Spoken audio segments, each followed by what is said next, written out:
আসসালামু আলাইকুম প্রিয় বিশ্ববিদ্যালয় ভর্তি ইচ্ছুক শিক্ষার্থীরা, আশা করি তোমরা সবাই ভালো আছো।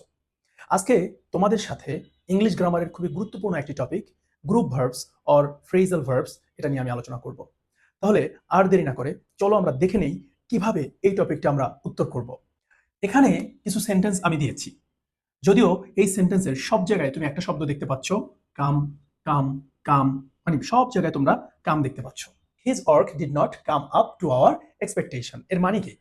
এর মানে হচ্ছে যে তার যে কাজটা আছে এটা আমাদের যে এক্সপেকটেশন ছিল বা যে চাওয়াটা ছিল সেই চাওয়াটার সমতুল্য বা সমান হয়নি। তার মানে কাম আপ হচ্ছে সমান হওয়া। কোনো কিছু আমার চাওয়ার মতো হলে তাহলে সেক্ষেত্রে আমরা কি বলি? Come up. এরপরে দেখো, he comes of a respected family. তাহলে দেখো, কাম অফ এর মানে হচ্ছে জন্মগ্রহণ করা, আর এখানে আমরা কামস বসিয়েছি কারণ he third person singular number, that's why. How did the accident come about? এই কাম অ্যাবাউট শব্দের অর্থ হচ্ছে কোনো কিছু ঘটা। তার মানে তুমি কিন্তু এখানে কাম আপ অথবা কাম অফ দুইটার কোনোটা বসাতে পারছো না।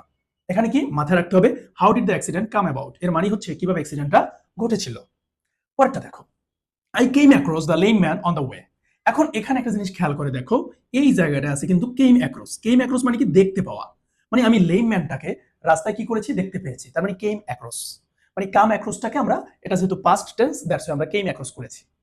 পরেরটা দেখো, the fox tried to come at the graves but failed. এর মানে কি? The fox tried to come at, এর মানে হচ্ছে নাগাল পাওয়া। কাম অ্যাট শব্দের অর্থ হচ্ছে নাগাল পাওয়া। কোনো কিছু নাগাল পাওয়া, মানে নাগাল পাওয়া বলতে কি বোঝায়? যে কোনো কিছু ধরতে পারা, রাইট? কোনো কিছু নিজের আয়ত্তের মধ্যে থাকা। পরেরটা দেখো, how did you come by this picture. এর মানে হচ্ছে কাম বাই শব্দের অর্থ হচ্ছে পাওয়া।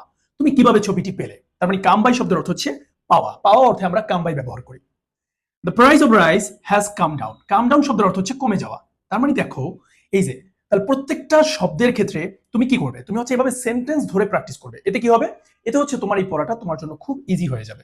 তুমি শুধু মুখস্থ করলে কিন্তু এটা মনে থাকবে না। আজকে মুখস্থ করতেছো, কালকে ভুলে যাবে।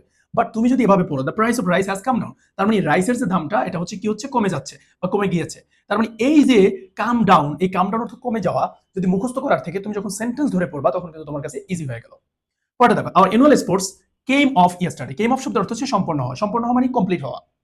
এরপর হচ্ছে the result will come out সুন।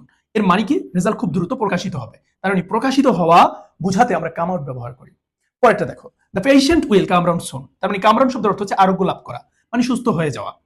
পরেরটা দেখো, হিজ ইনকাম কামস টু 500 টাকা আ মান্থ। তার মানে এটা একটা পরিমাণকে বোঝাচ্ছে যে প্রত্যেক মাসে কি তার আয়টা হচ্ছে 500 টাকা পরিমাণ হচ্ছে বা হয়। তাহলে হিজ ইনকাম কামস টু 500 টাকা আ মান্থ, তার মানে পরিমাণ হওয়া বোঝাতে কামস টু।